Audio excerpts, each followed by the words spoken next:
I woke up this morning feeling a little bad that maybe I went too hard on that person who commented on my Facebook page. Then I went and checked the comments. And of course, he proved me right. His entire comment, which is an absolute meltdown, is disguised as authority.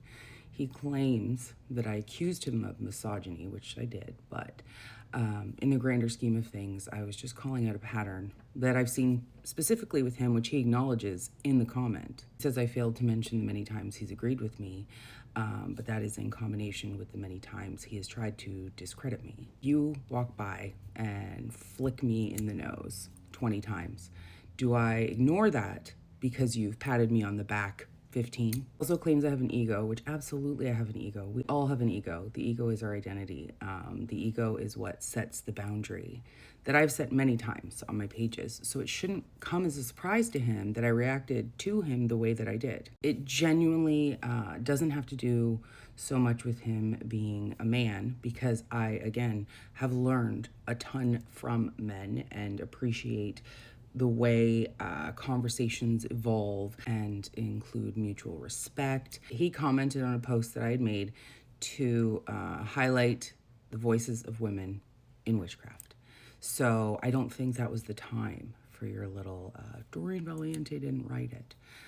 Because again, she acknowledged the lines that were used from Aradia. The entire text of the Charge of the Goddess was rewritten, revised by her.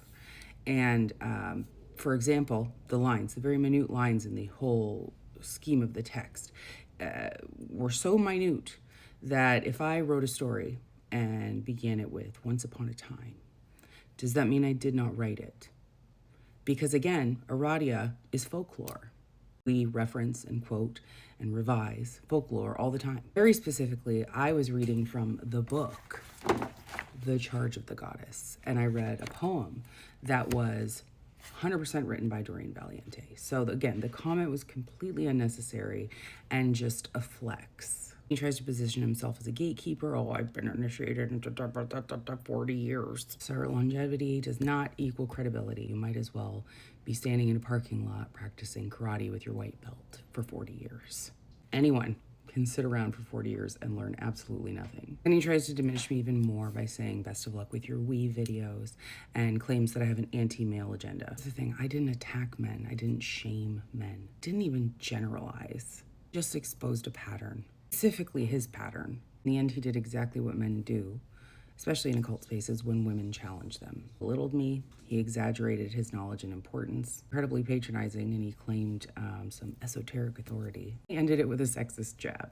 All I did was match his tone and call out a pattern. And the thing is that if in the comments of the video that I posted on Facebook, there are women in those comments that are thanking me for calling it out and for exposing it, because so often women don't feel like they have a voice. And there is a YouTube video, which I will link in the comments, that is a panel of women in occult spaces that deal with the same thing. It is a fantastic video. Go watch it. A man can say one thing, the woman can say the exact same thing, but the man gets the praise and the attention. A man can say one thing and then a woman can say another thing, and for some reason, she's wrong. It's exhausting. And it's not that that one man that I commented on is the straw that broke the camel's back. It is a death by 1,000 cuts for us women, especially in the occult spaces, because so often we are told to be quiet. We are told we ask too many questions.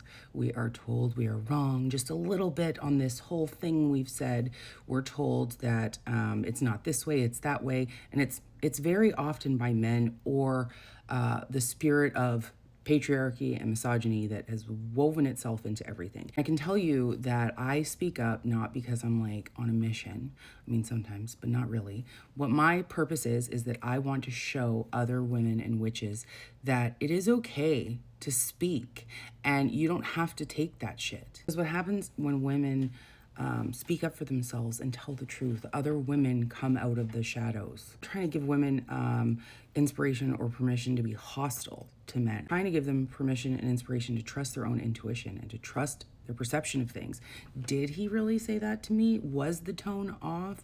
Was he trying to belittle me? Yeah.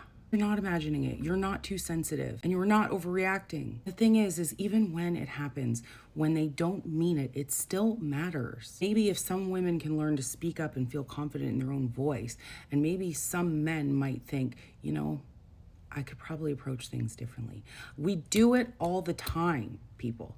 We do it all the time. We do it in the way that we change our perception of non-binary people and LGBTQ people, and with, you know, issues with race and colonization. We do it all the time. We can do it with men and women as well. This is all written. This is written in my stars. I had a reading with Star Lady, and her first question to me was, do you anger men a lot? And I was like, yeah.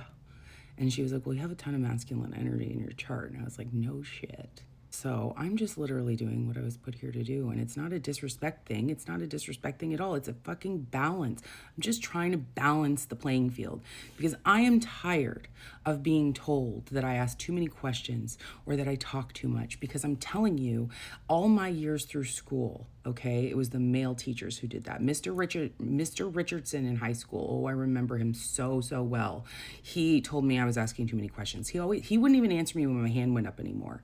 In university, I had a new professor. My advisor gave me their email address. I had a question about the syllabus. I didn't know that the professor had a PhD, so I didn't address him as doctor.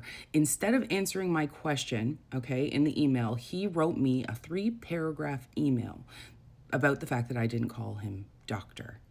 So yeah, I'm totally cool stepping on some toes if it helps some women learn that they can speak up.